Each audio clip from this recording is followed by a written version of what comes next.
வணக்கம் traders. Welcome to post market report. இன்னைக்கு நம்ம இந்த வீடியோவில் என்ன பார்க்க போறோம்னா, நிஃப்டி 50 வந்து நமக்கு 21ஆம் தேதி வெள்ளிக்கிழமை இன்னைக்கு மார்க்கெட் எப்படி பெர்ஃபார்ம் ஆச்சு, எந்தெந்த முக்கியமான இடத்துல நம்ம வந்து ப்ராஃபிட் பொசிஷன் எடுத்திருந்திருக்கலாம், ப்ராஃபிட் புக் பண்ணலாம் அப்படிங்கிறத பார்க்க போறோம்.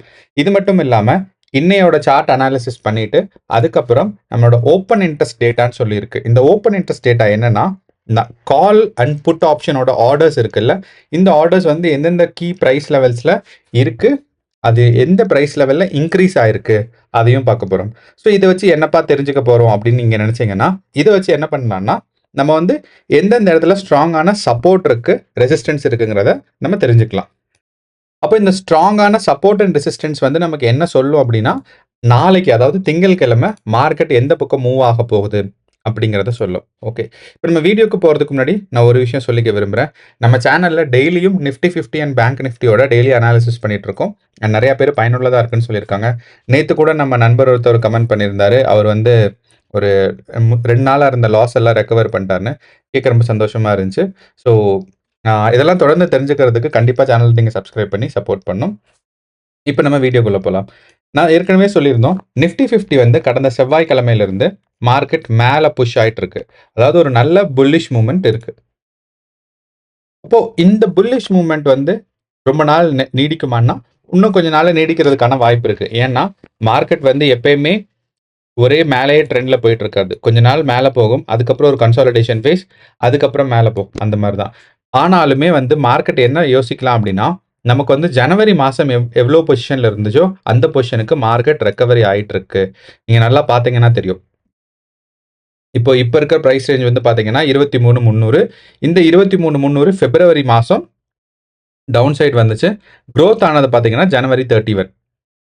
அப்போ இந்த பொசிஷன்ல இருந்து மார்க்கெட் இவ்வளோ தூரம் ரெக்கவரி ஆயிருக்கு. சொல்லப்போனால் ஜனவரி 10ஆம் தேதியில் எந்த பொசிஷன் இருந்துச்சோ அவ்வளோ தூரம் ரெக்கவரி ஆயிருக்கு.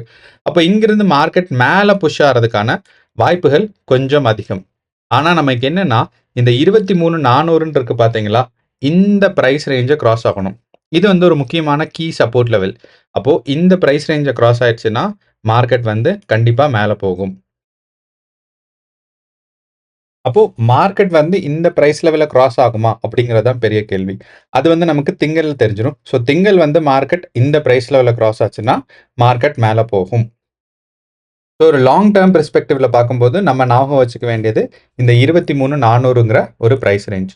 ஓகே, இப்போ வந்து இன்ட்ராடேல நமக்கு பார்த்தோம்னா, நேற்று எந்தெந்த இடத்துல மார்க்கெட்டில் வந்து நம்ம பொசிஷன் எடுத்துருந்துருக்கலாம்னு பார்த்தீங்கன்னா, என்னோட செட்டப் படி நேற்று வந்து ரொம்ப க்ளீனான செட்டப். நீங்கள் பார்த்தீங்கன்னா தெரியும், 200க்கும் 50க்கும் இருக்கிற கேப், அதாவது நமக்கு வந்து இந்த 200க்கும் 50க்கும் இந்த கேப் இருக்கு பாருங்க, இது இன்க்ரீஸ் ஆகிட்டே போகுது. அப்படின்னா மார்க்கெட் வந்து ஒரு நல்ல ட்ரெண்ட்ல இருக்கு. இந்த ட்ரெண்ட் ஆங்கிள் நம்ம இப்படி மெஷர் பண்ணா 34 இருக்கு. இது வந்து ஒரு டீசென்டான ட்ரெண்ட் ஆங்கிள் தான். இந்த ட்ரெண்ட் ஆங்கிள் வந்து மெயின்டைன் ஆகிட்டே இருக்கு ஒரு 30 டிகிரியில். நம்ம வந்து ஒரு கடைசி 4 நாள், செவ்வாய், புதன், வியாழன், வெள்ளி, இந்த 4 நாளுமே பார்த்தோம்னா இந்த ட்ரெண்ட் ஆங்கிள் இந்த இடத்துல கொடுத்துருக்கோம் பாருங்க, இது வந்து மெயின்டைன் ஆகிட்டே இருக்கு. இந்த 30ங்கிறது 30லேருந்து 34.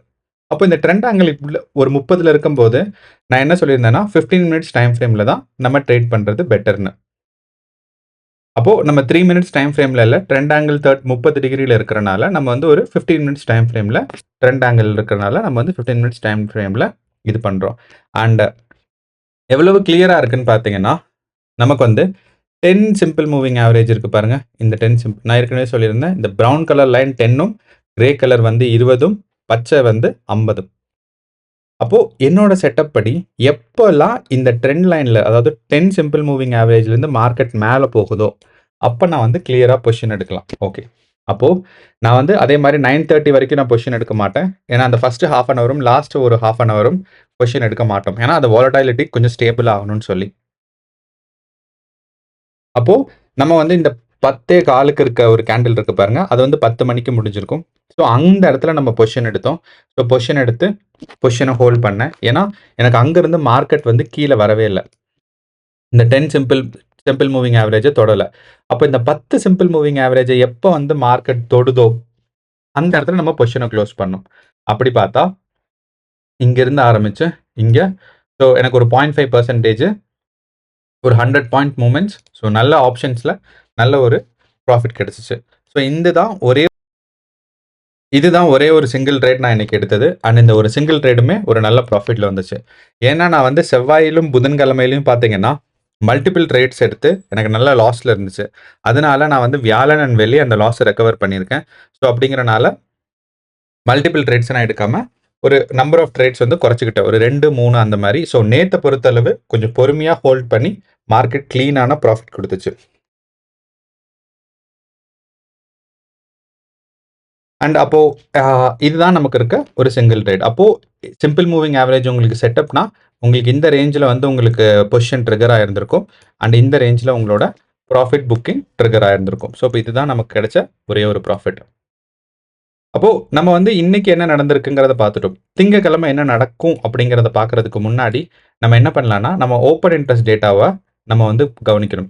இப்ப இந்த ஓப்பன் இன்ட்ரெஸ்ட் டேட்டால பார்த்தீங்கன்னா, நமக்கு வந்து மார்க்கெட்ல நார்மலா இருக்கும்போது பார்த்தீங்கன்னா, எந்த இடத்துல கால் ஆப்ஷன்ஸ் அதிகமா இருக்கு, எந்த இடத்துல புட் ஆப்ஷன் அதிகமா இருக்குன்னா, புட் ஆப்ஷன் வந்து 23,000த்துல அதிகமா இருக்கு. அதே மாரி கால் ஆப்ஷன் பார்த்தீங்கன்னா, 23,600ல அதிகமா இருக்கு. அப்போ இந்த 2 key price levels. So market downfall ஆச்சுன்னா, 23,000 வரைக்கும் போகும். மார்க்கெட் மேல போச்சுன்னா, 23,600 வரைக்கும் மேல புஷ் ஆகும். அப்போ இந்த 23,600 மார்க்கெட் போறதுக்கான வாய்ப்புகள் நெறையா இருக்கா? இல்ல 23,000 போறதுக்கு வாய்ப்பு இருக்கா? இந்த கேள்விக்கு எப்படி பதில் சொல்றதுன்னு பார்த்தீங்கன்னா, ரொம்ப சிம்பிள். இந்த இடத்துல ஓஐ சேஞ்சுன்னு சொல்லி ஒரு இது இருக்கு. அப்போ இந்த ஓஐ சேஞ்ச் குடுக்கும்போது, எந்த பிரைஸ் லெவல்ல இப்ப நம்ம ஃபர்ஸ்ட் கண்டுபிடிச்சிட்டோம். 23,000ம் 23,600ம். இந்த 2 பிரைஸ் லெவல்ல ஓஐ சேஞ்ச் எந்த பக்கம் அதிகமா இருக்கோ, அந்த பக்கம் மார்க்கெட் போறதுக்கான வாய்ப்புகள் அதிகமாக இருக்கு. அப்போ நம்ம இந்த இந்த இடத்துல கால் ஆப்ஷன் பார்த்தோம்னா, நமக்கு இந்த இடத்துல குடுத்துருக்காங்க. கால் ஆப்ஷன் சேஞ்சுன்னு சொல்லி. நீங்க ஃபர்ஸ்ட் பார்த்தீங்கன்னா, sorry put option. Put option வந்து 9:15 ஏஎம்க்கு எவ்வளோ இருந்திருக்கு? இவ்வளவு. ஓஏ சேஞ்ச் எவ்வளோ இருந்திருக்கு? ஓகே. ஃபுல் டே தான் நம்ம பார்த்துட்டுருக்கோம். ஸோ இந்த இடத்துல நமக்கு ஃபுல் டே இருக்கும். லாஸ்ட் 3 ஹவர்ஸ், லாஸ்ட் 1 ஹவர் அந்த மாரி இருக்கும். நம்ம ஃபுல் டே பார்த்தா தான் நமக்கு ஒரு நல்ல ஐடியா கிடைக்கும். அப்ப நம்ம பார்க்கும்போது, இந்த இடத்துல புட் ஆப்ஷன் பார்த்தீங்கன்னா, 36.5 லேக்ஸ் அதாவது 36.5 லட்சம் 5 லட்சம் ஆர்டர்ஸ் வந்து வித்தியாசப்படுது. ஓகே. அப்போ இந்த இடத்துல கால் ஆப்ஷன்ல பார்த்தோம்னா, நமக்கு எவ்வளோ வித்தியாசம் இருக்குன்னு பார்த்தீங்கன்னா, 52 இந்த இடத்துல நமக்கு பார்த்தீங்கன்னா தெரியும். கால் ஆப்ஷன்ல 52.83 இப்போ புட் ஆப்ஷன் பார்த்தீங்கன்னா 36,000 லட்சம். அதே மாரி கால் ஆப்ஷன் பார்த்தீங்கன்னா 52 லட்சம்.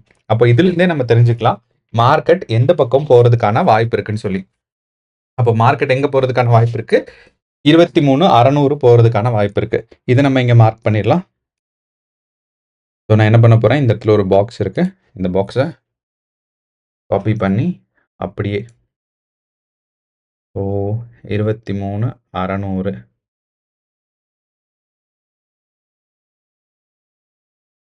ஓகே.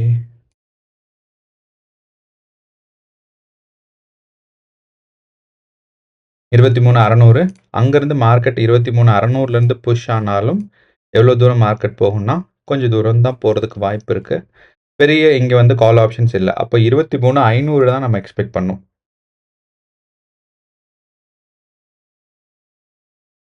ஸோ என்ன கேட்டீங்கன்னா, 23,500லேருந்து 23,600க்குள்ள நாளைக்கு மார்க்கெட் அதாவது திங்கட்கிழமை மார்க்கெட் மேல புஷ் ஆகும்.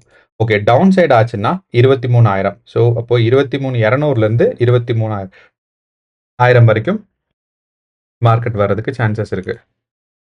Copy paste. ஸோ எப்படி நான் இந்த பிரைஸ் ரேஞ்ச் சொன்னேன்னா, நமக்கு வந்து ஸ்ட்ராங்கஸ்ட் பார்த்தோம் 23,000. ஆனா, சப்போஸ் மார்க்கெட் அவ்ளோ தூரம் மூவ் ஆகல அப்படின்னா, நமக்கு என்ன நடக்கும்னா, அதுக்கு அடுத்த செகண்ட் எது? ஸோ இங்க ஸ்ட்ராங்ல இருந்து அடுத்த செகண்ட் ஸ்ட்ராங்கஸ்ட் எவ்வளவுன்னு பார்த்தோம்னா, 23,200 இருக்கு. ஸோ அதனால தான் நான் என்ன யோசிக்கிறேன்னா, 23,200ல மார்க்கெட் 23,200லேருந்து 23,000 வரைக்கும் மார்க்கெட் புஷ் ஆகலாம். ஸோ அப்போ மார்க்கெட் லோவர் சைடு வந்துச்சுன்னா, இவ்வளோ தூரம் வரலாம். ஹையர் சைடு போச்சுன்னா, இவ்வளோ தூரம் போலாம். ஸோ அப்ப இருக்கிற பிரைஸ் ரேஞ்ச்ல இருந்து நம்ம எவ்வளோ ஒரு பிரைஸ் மூவ்மெண்ட்ஸ் எதிர்பார்க்கலாம்னா, அதிகபட்சம் மேல வந்து ஒரு 200 பாயிண்ட் மூவ்மெண்ட்டும், அதே இது கீழயா இருந்துச்சுன்னா, அதே மாரி ஒரு 200, 250 பாயிண்ட் மூவ்மெண்ட்ஸும் எக்ஸ்பெக்ட் பண்ணலாம். அப்போ திங்கட்கிழமை நம்ம பார்க்க வேண்டிய முக்கியமான பிரைஸஸ் என்ன அப்படின்னு பார்த்தீங்கன்னா, மார்க்கெட் வந்து இந்த பிரைஸ்ல இருந்து 23,350 இருக்கு. இந்த 23,350ல இருந்து 23,500 கிராஸ் பண்ணுதா அப்படிங்கிறது தான். இல்ல 23,400. ஸோ டாப் சைடு மேல மூவ்மெண்ட்ஸ் இருக்கு. இங்க இருந்து 400 கிராஸ் பண்ணுச்சா, இங்க ஒரு லைன் வரைஞ்சிடலாம். இந்த 23,400ங்கிறது தான் ஒரு கீ பிரைஸ் லெவல். இந்த 400 மார்க்கெட் மேல கிராஸ் ஆயிடுச்சுன்னா 23,600 வரைக்கும் போகும். அண்ட் 23,600 கிராஸ் ஆயிடுச்சுன்னா, நான் ஏற்கனவே சொல்லியிருந்தேன், ஒரு லாங் டேர்ம் பெர்ஸ்பெக்டிவ்ல இந்த இடத்துல நம்ம ஒரு கோடு வரைஞ்சிருக்கோம். நீங்க பார்த்தீங்கன்னா தெரியும். ஸோ இந்த ஒரு லாங் டேர்ம் பெர்ஸ்பெக்டிவ்ல மார்க்கெட் வந்து இது வந்து ஒரு ஒரு ஒரு இயர்லி இது நான் மேட்ச் பண்ணியிருக்கேன். அப்போ இந்த ஒரு ரெசிஸ்டன்ஸ் லெவல்ல கிராஸ் பண்ணிரும். இந்த ரெசிஸ்டன்ஸ் லெவலுக்கு என்னது 23,400. ஏன் இந்த 23,400ல நான் கோடு போட்டேன்னு இப்போ உங்களுக்கு புரியும். ஏன்னா இந்த 23,400ங்கிறது ஒரு முக்கியமான பிரைஸ் லெவல். அப்போ இந்த 23,400 கிராஸ் ஆச்சுன்னா மார்க்கெட் வந்து அங்கிருந்து மேல போகும். ஆனா இந்த 23,400ல ப்ராஃபிட் புக்கிங்க்கும் நிறைய வாய்ப்பு இருக்கு. அதனால தான் மார்க்கெட் இந்த 23,400 வந்து கிராஸ் ஆயிடுச்சு அப்படின்னா மார்க்கெட் 23,600 வரைக்கும் மேல புஷ் ஆகும். அப்படி கிராஸ் ஆகலைன்னா மார்க்கெட் வந்து 23,000 இல்லைன்னா 23 கீழே டவுன்ஃபால் ஆகும். அப்போ இந்த 23,400ங்கிற இம்பார்ட்டண்டான த்ரீ பிரைஸ் லெவலை நீங்க ஞாபகம் வச்சுக்கணும். அப்போ திங்கக்கிழமை நிஃப்டி 50 மேல புஷ் ஆகிறதுக்கு வாய்ப்பு இருக்கு. ஆனால் இந்த 23,400ங்கிறது ரொம்ப ஒரு ஸ்ட்ராங்கான ரெசிஸ்டன்ட் பாயிண்ட்ஸ். ஸோ அந்த இடத்துல உங்களுக்கு பொசிஷனும் வரும், ப்ராஃபிட் புக்கிங்கும் நிறையா இருக்கும். அப்போ இங்கிருந்து பொசிஷன் எடுத்தவங்க எல்லாரும், ஒரு லாங் டேர்மா இங்கிருந்து பொசிஷன் எடுத்தவங்க எல்லாருமே இந்த இடத்துல அட்லீஸ்ட் ஒரு 30-40% அவங்க ப்ராஃபிட் புக் பண்ணுவாங்க. அந்த ஒரு நிலைமையில நீங்க இந்த இடத்துல ரிவர்சல் பாயிண்ட்டுக்கான நீங்க எக்ஸ்பெக்டேஷன்ஸ் வச்சுக்கணும். ஸோ நீங்க வந்து அவுட் ஆஃப் த மணியில பொசிஷன் எடுக்க வேண்டாம். நீங்க ஆப்ஷன்ஸ் அண்ட் ஃபியூச்சர்ஸே இருந்தாலும் 23,600ம் 23,000க்கும் நடுவில் பொசிஷன் எடுங்க. நீங்க 23,400ல பொசிஷன் எடுத்தீங்கன்னா ரொம்ப ஒரு பெர்ஃபெக்டான ப்ரைஸ் ரேஞ்சாக இருக்கும். கண்டிப்பாக மார்க்கெட் அந்த இடத்த டச் பண்ணும். மார்க்கெட் மேலே போகிறனாலும் சரி, கீழே போகிறனாலும் சரி. அப்போது என்னோட ஒப்பீனியன் படி ப்ரைஸ் ரேஞ்சில் பொசிஷன் எடுக்கணும்னா 23,400ல தான் நான் பொசிஷன் எடுப்பேன். ஸோ இதை நீங்கள் யோசிச்சுட்டு பொசிஷன் எடுக்கணும். ஸோ நான் சொல்கிற அனாலிசிஸ் தான் கரெக்டுன்னு இல்லை. என்னோட ஒப்பீனியனும் வச்சுட்டு, உங்களோட ஸ்ட்ராட்டஜி, உங்களோட ஐடியாவும் வச்சுட்டு நீங்கள் வந்து பொசிஷன் எடுக்கணும். ஸோ இதுதான் நம்மளோட திங்கக்கிழமைக்கான ஒரு போஸ்ட் மார்க்கெட் ரிப்போர்ட். அண்ட் திங்கக்கிழமைக்கான என்ன ப்ரெடிக்ஷன். உங்களுக்கு வந்து டவுட்ஸ் இருக்குன்னா கமெண்ட் பாக்ஸில் கமெண்ட் பண்ணுங்கள். வீடியோ பிடிச்சிருக்குன்னா மறக்காமல் ஒரு லைக் பட்டனை தட்டுங்க. அண்ட் இதெல்லாம் தொடர்ந்து தெரிஞ்சுக்கிறதுக்கு சேனலை சப்ஸ்கிரைப் பண்ணுங்கள். நன்றி, வணக்கம்.